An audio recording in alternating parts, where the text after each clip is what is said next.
से अमृत कलश प्रकट हुआ। जैसे ही अमृत प्रकट हुआ, दानवों ने इसे केवल अपने आधिपत्य में लेने की आकांक्षा प्रकट की और संघर्ष छिड़ गया। आज यदि हम अमृत को प्राप्त कर सके तो हम देवताओं पर हमेशा के लिए प्रभुत्व स्थापित कर पाएंगे। अमृत हमारे हाथों में न जाता है, क्योंकि अपनी शक्ति का असीम दुरुपयोग करेंगे। इस अराजकता के परिणाम स्वरूप अमृत की कुछ बूंदें छलकी और पृथ्वी तक पहुंच गई। 4 स्थलों पर स्पर्श हुआ इन बूंदों का। हरिद्वार, प्रयागराज, नासिक और उज्जैन। अमृत की इन्हीं बूंदों के कारण उज्जैन में हर 12 वर्ष पर कुंभ सिंहस्थ मेले का आयोजन होता है। भगवान शिव की लीला देखिए। लोक कल्याण के लिए स्वयं विषपान किया और अपनी नगरी पर अमृत वर्षा करवाई। अमृत की पावन बूंदों से अभिसिंचित ये दिव्य उज्जैन रामायण के पृष्ठभूमि की सम्मिलित हुई। सतयुग के बाद त्रेतायुग में माता सीता की खोज में वानर सेना यहाँ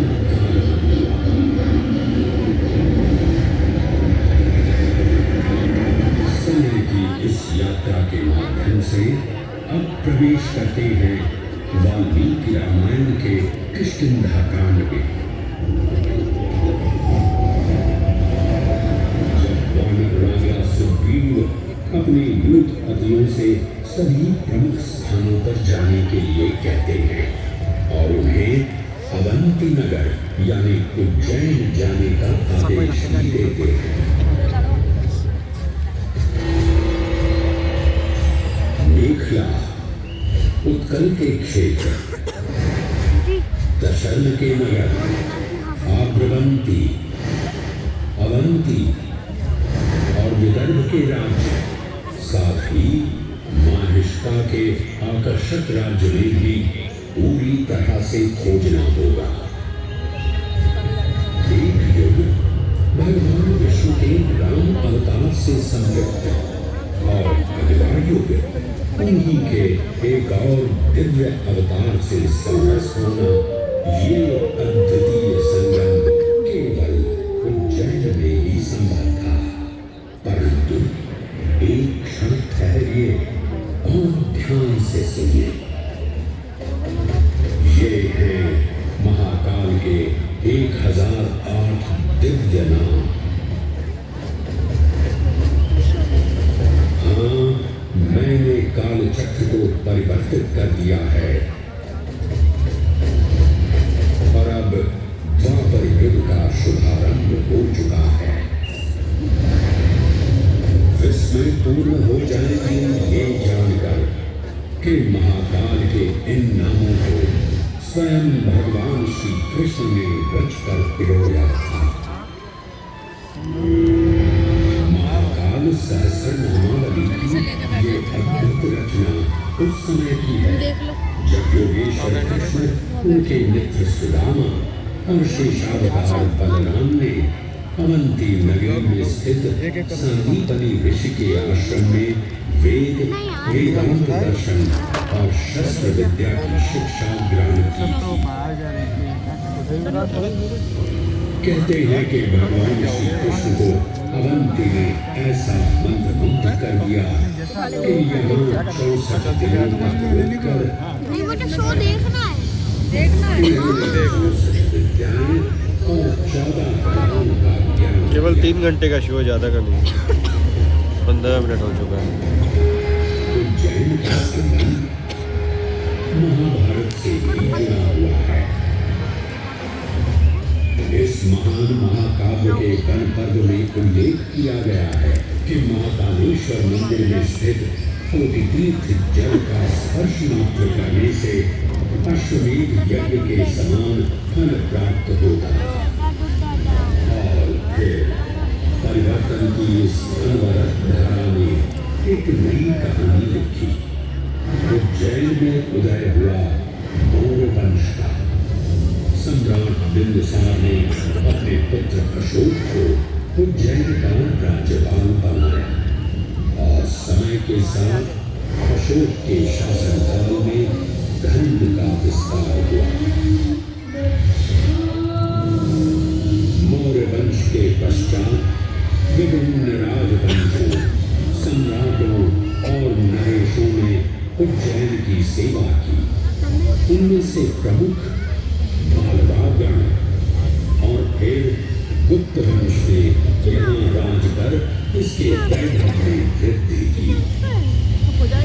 उज्जैन ने अपने भव्य तेज से जहाँ महात्माओं और शासकों को आकर्षित किया, वहीं इस नगर पर आतताइयों की दृष्टि भी पड़ी।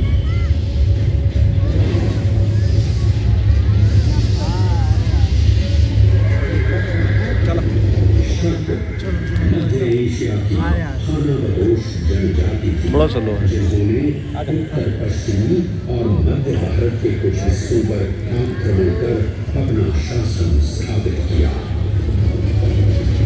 ईसा पूर्व प्रथम शताब्दी में जब भारत शकों के अत्याचार से ग्रस्त था, जिसने पहले देखा उसको पता होगा, जिसने पहले देखा हो उसको पता होगा।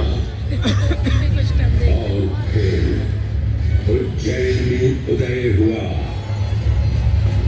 एक तेजस्वी योद्धा। अभी द्वापर चल रहा है, अभी कलयुग आएगा। आज विक्रमादित्य। द्वापर लास्ट है। एक तरफ शकों का बल तो दूसरी तरफ विक्रमादित्य का अद्वितीय पराक्रम। विक्रमादित्य की तलवार महादेव के तीसरे नेत्र सी चमकी। प्रचंड युद्ध हुआ। महाकाल की कृपा से शूरवीरों ने शकों को परास्त किया और उज्जैन में गणतांत्रिक शासन स्थापित किया।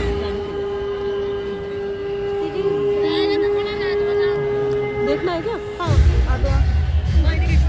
देवी महाबली विक्रमादित्य की राज्यसभा महाकाल मंदिर में भी प्रतिष्ठापित थी। आज भी इस मंदिर की घंटियों में विक्रमादित्य की वीरता और शौर्य की प्रतिध्वनि गुंजायमान होती है।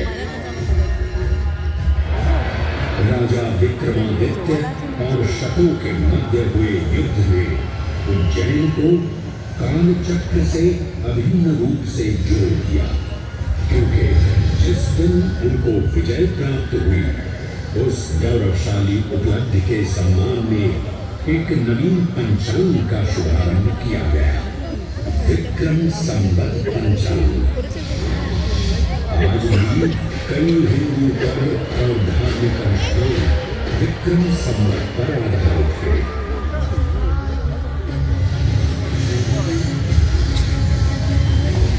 पृथ्वी की भौगोलिक कर्क रेखा इस पावन उज्जैन भूमि से होकर गुजरती है। लगभग 300 वर्ष पूर्व उज्जैन विश्व समय का प्रमुख संदर्भ बिंदु था। यही कारण है कि उज्जैन की वेदशाला में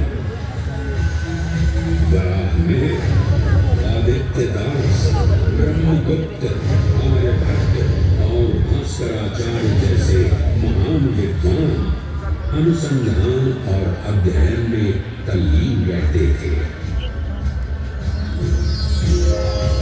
खगोल शास्त्र का केंद्र, महाकालेश्वर का आवास, जगत गुरु कृष्ण की नगरी विक्रमादित्य का राज। जयति जय उज्जैनी, वैभवशालिनी नगरी उज्जैन।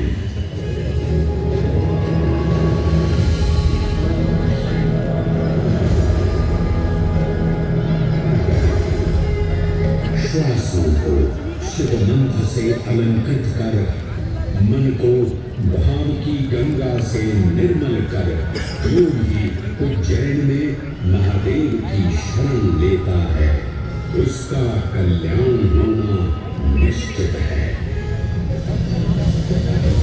आज सुनी सबने गाथा महाकाल की, दर्शन जिनके दुर्लभ हैं, नमन करे जिन्हें काल की, चरण में जिनके है बसा।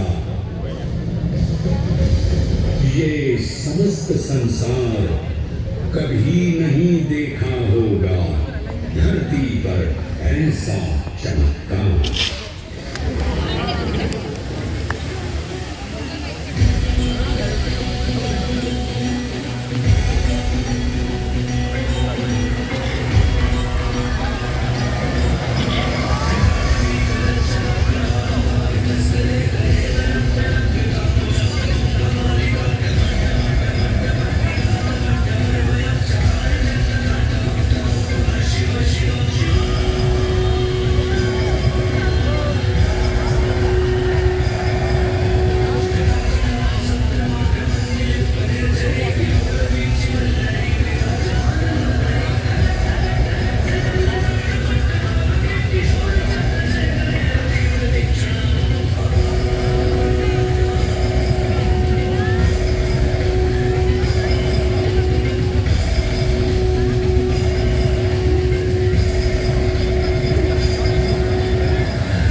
वाह, कलयुग नहीं आया भाई, कलयुग तो आ गया है, भूल गए क्या आप? नहीं वो तो है ही। हाँ, अच्छा इसमें नहीं है वो, फिर जब सत्युग स्टार्ट होगा तब फिर पूरी कहानी बताएंगे।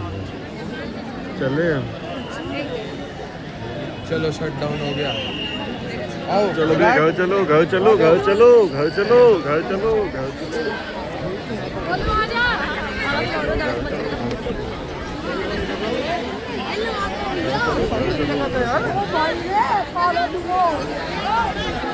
वो कहाँ अबे इसको रख दे यार।